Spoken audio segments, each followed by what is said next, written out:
There's something happening to the NYPD right now that nobody in the mainstream press wants to connect for you. Since January 2024, the department has lost nearly 5,250 rank-and-file officers. That's not a slow leak. That's a hemorrhage. And the man who just walked into City Hall, Zoran Mamdani, spent years calling those same officers racist, wicked, and corrupt before asking them to stay. Here's the part that should keep you up at night. He's not done with the agenda. He came in promising to kill the gang database, disband the department's anti-violence tactical unit, gut quality of life enforcement, and hand discipline over to a civilian panel.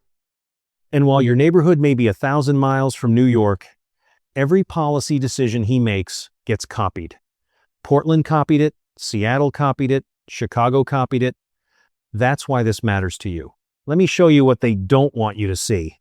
The NYPD, for generations the most powerful local police force in the Western world, is being systematically dismantled from the inside, not by crime, but by ideology.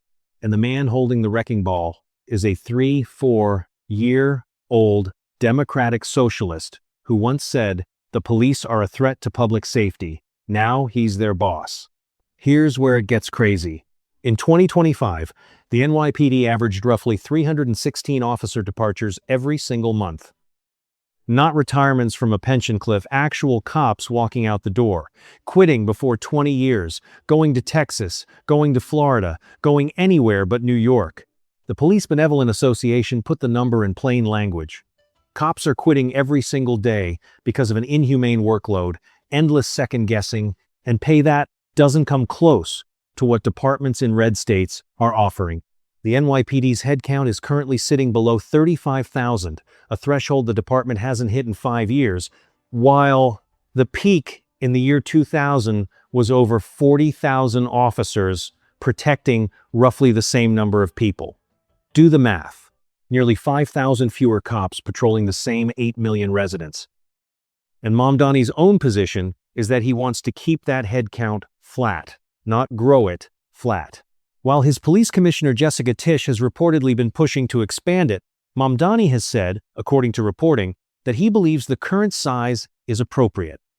Think about what that means.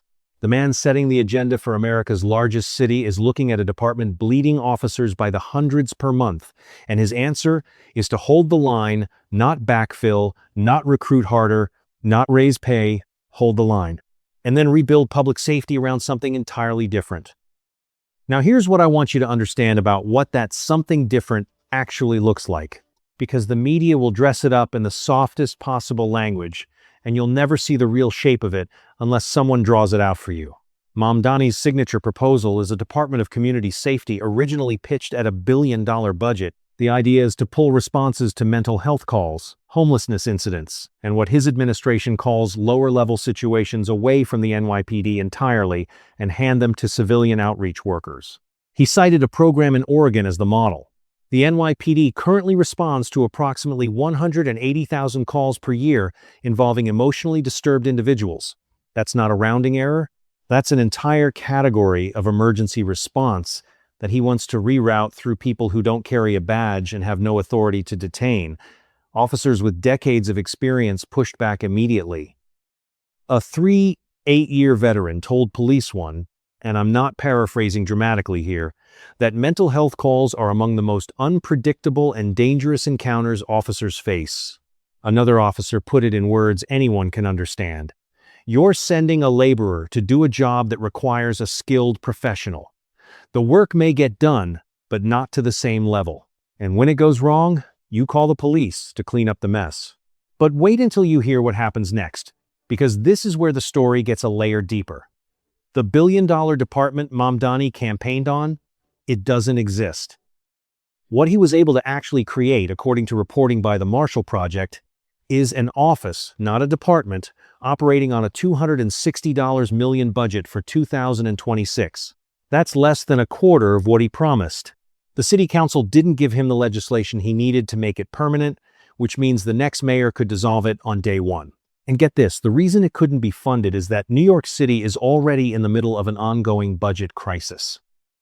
The same progressive governance model that drove residents out, that drove businesses out, that kept commercial vacancy rates in parts of Manhattan at levels that would make a ghost town blush, is now so broke it can't fund the replacement for the thing it's trying to dismantle. That is, the progressive experiment in real time. You promise to reimagine public safety. You can't pay for the reimagination. So you end up with less of the old and a shell of the new, and the people left holding the bag are the residents who couldn't afford to leave. Now let's talk about the gang database, because this is the part nobody is talking about clearly enough. Mamdani, according to multiple reports, openly backed legislation to abolish the NYPD's gang database during the campaign, a tool the department says is directly linked to tracking retaliatory violence and preventing shootings. Law enforcement officials told Fox 5 that gang activity is connected to 65% of the city's shootings. 65%. The database is how detectives know where the next retaliation is coming before the bullet is fired. Detectives Endowment Association President Scott Monroe reportedly said that roughly 740 detectives filed for retirement in 1 year compared to a normal year of around 350. Those are the investigators who know how to use that database. Those are the people who know the networks, know the names, know the geography of gang territory in Brooklyn and the Bronx. When they walk out, the institutional memory walks out with them, and no civilian outreach office brings that back. Now, in fairness, and watch closely, because this is where the story gets complicated in a way that's actually more damning, not less. Mamdani has been walking back some of these promises. 100 days into his tenure, according to reporting from The City, he had either backtracked on key campaign pledges or had yet to detail how and when he would follow through. The Strategic Response Group, which he vowed to disband, still operational. The gang database he promised to abolish, he's now talking about reforming it instead. The civilian oversight of police discipline he championed, softened. His own progressive allies have started criticizing him for going too slow. And I'm not exaggerating when I say that this is actually the worst possible outcome, not because he's backing off, but because the damage is already done. The officers who didn't believe him don't believe him now. The ones who planned to retire accelerated their timeline based on the expectation of what he was going to do. The morale crater was dug the moment his name was called on election night, and no press conference at one police plaza unearths it. The Police Benevolent Association told the city directly, there is still a perception among officers that the city under his leadership won't have their backs. A perception like that doesn't dissolve with a photo op. It resolves with years of consistent action that cuts directly against everything Mamdani built his career saying. And here's the contrast you need to see with your own eyes. While New York's force has been shedding officers at roughly 300 per month, states like Florida and Texas have been growing in population, in tax base, in law enforcement capacity. Florida's population grew at 1.24% annually, Texas at 1.34%, according to census data, while New York's largest counties are losing residents through domestic outmigration. People are voting with their U-Hauls. The officers leaving the NYPD for departments in red states aren't going somewhere worse. They're going somewhere that will pay them better, back them when they do their jobs, and let them actually police without a civilian board. Second-guessing every decision, and a mayor on record calling the department racist, wicked, and corrupt. That's not speculation. That's a recruiting pitch. Law enforcement organizations across the country, from small-town departments to major federal agencies, started using Mamdani's election as a direct sales pitch to NYPD officers. Come here, we have your back. The people making policy here. Respect what you do. New York built that department over a century. It took a generation to bring crime down from the chaos of the 1990s. It took CompStat, it took community policing, it took 40,000 officers and the will to use them. And right now, a 3-4-year-old Democratic Socialist is betting that social workers, outreach teams, and a scaled-back office running on a quarter of its promised budget can hold what those officers held. And the men and women who actually held it are filing their papers and moving to places that want them. If that doesn't concern you, you're not paying attention to what comes next.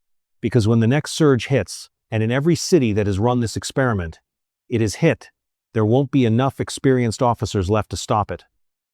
The institutional knowledge will be in Houston and Nashville, not in the Bronx. The city that set the standard for urban policing in America is trading that standard for an ideology. And the bill comes due when the phone rings at 2 in the morning, and there aren't enough people left to answer it. If you want to keep seeing the stories the mainstream press refuses to touch, subscribe. New investigations every other day, and the next one is going to be bigger than this. What is happening in New York is not a local story. It is a preview, and previews don't wait for you to be ready.